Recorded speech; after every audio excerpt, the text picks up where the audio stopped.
Dear friends, welcome to our English Master the Advent classes. Speak English in 100 days. Today it is 6th day. दोस्तों अपना English channel English master the advent classes में आप सभी का स्वागत है। हमारा लक्ष्य यह है कि 100 दिन में अंग्रेजी बोलना सीखो। आज का दिन है छठा दिन, 6th डे। अभी हम कुछ इम्पोर्टेंट प्रीपोजिशंस के बारे में सीख रहे हैं। आज मैं आपको परिचय करवाने वाला हूँ प्रीपोजिशन फ्रॉम। फ्रॉम का हिंदी मीनिंग है से। बहुत इम्पोर्टेंट है अपना बोलचाल में, डेली लाइफ में यूज़ में अपन सीखते हैं। पहले ही मैंने आपको बताया था प्रीपोजिशन यानी किसी नाउन का पहले उपयोग करने वाले या होने वाले छोटे छोटे शब्द है। इसके बिना अंग्रेजी कभी हम बोल नहीं पाएंगे।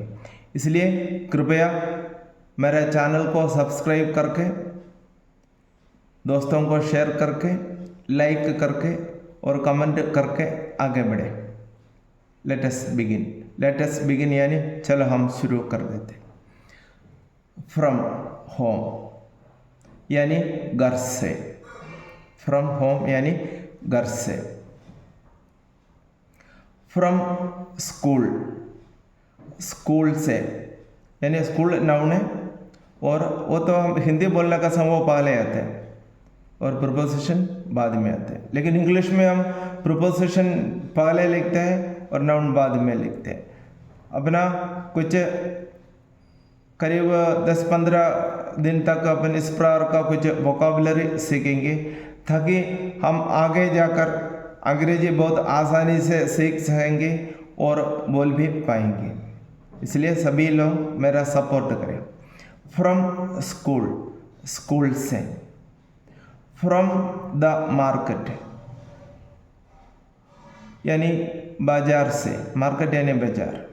फ्रॉम द मार्केट, इधर द का इस्तेमाल इसलिए डेफिनेटिव आर्टिकल है, इसका द का इस्तेमाल इसलिए किया कुछ खास बाजार के बारे में बोला है। जैसे कि अपना शहरों में होता है नया बाजार, पुराना बाजार, सिंधी बाजार, है ना, उस प्रकार का, इसलिए उसे पर्टिकुलर मार्केट है। फ्रॉम द मार्केट यानी बाजार से। देखो अगला है फ्रॉम द ऑफिस, किसी पर्टिकुलर कार्यालय से। देखो इसका हिंदी अर्थ है कार्यालय से। ये तो आपको बहुत ही इम्पोर्टेंट है। जब आप टेंस सीखोगे उस समय आपको इसका पूरा उपयोग समझ में आएंगे। इससे पहले अपना इस नोट्स आप लेकर एक किताब के रूप में आप रख सकते हैं। मैं भी स्पोकन इंग्लिश का एक किताब का रचने में हूँ और an easy way to English speaking है उस बुक का नाम। जब तैयार हो जाएंगे आपको मैं सूचना देंगे। देखो फ्रॉम द विलेज, विलेज यानी गाँव, गाँव, और फ्रॉम द विलेज यानी गाँव से। पहले नाउन आया फिर प्रीपोजिशन आया, इसलिए थोड़ा आप ध्यान से देखो तो आपको ऐसा लगेगा कि अंग्रेजी बोलना बहुत ही सरल है। देखो फ्रॉम द विलेज गाँव से। फ्रॉम द सिटी शहर से। किसी भी अपन जगह का नाम का पहले भी फ्रॉम यूज़ करके हम लिख सकते हो। फ्रॉम दिल्ली, दिल्ली से। फ्रॉम लखनऊ, लखनऊ से।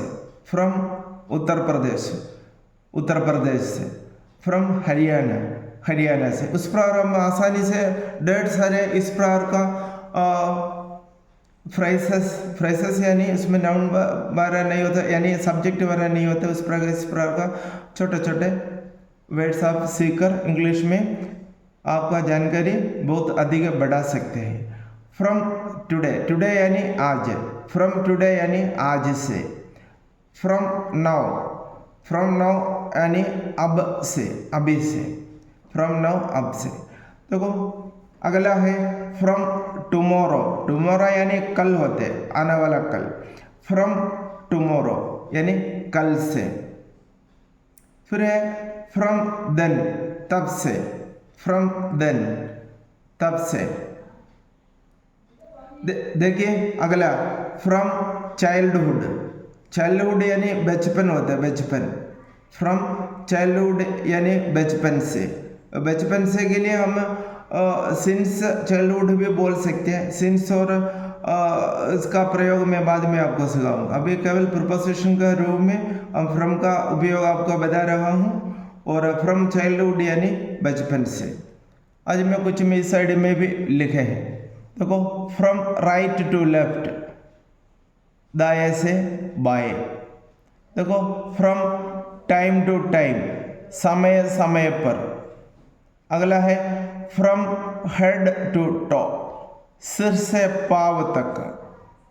फ्रॉम टॉप टू बॉटम, ऊपर, टॉप यानी ऊपर होता है। फ्रॉम टॉप टू बॉटम, ऊपर से नीचे तक, बॉटम यानी नीचे।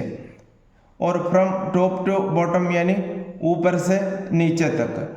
मुझे पूरा विश्वास है अभी आपको अंग्रेजी सीखने का इच्छा बढ़ गए होंगे, और बहुत ही सरल भाषा में मैं आपको ग्रामर सहित हिंदी टू इंग्लिश या इंग्लिश टू हिंदी में आपको प्रत्येक वाक्य को समझने का प्रयास कर रहा हूँ। और आप कमेंट में मुझे बताइए कि आपको समझ में आते हैं या नहीं। और आज का वीडियो आप लाइक करें, शेयर करें, और अगर आप चैनल को सब्सक्राइब नहीं किया हो तो प्लीज़ सब्सक्राइब करके मेरा हेल्प कीजिए। Thanks for watching, wait for next video.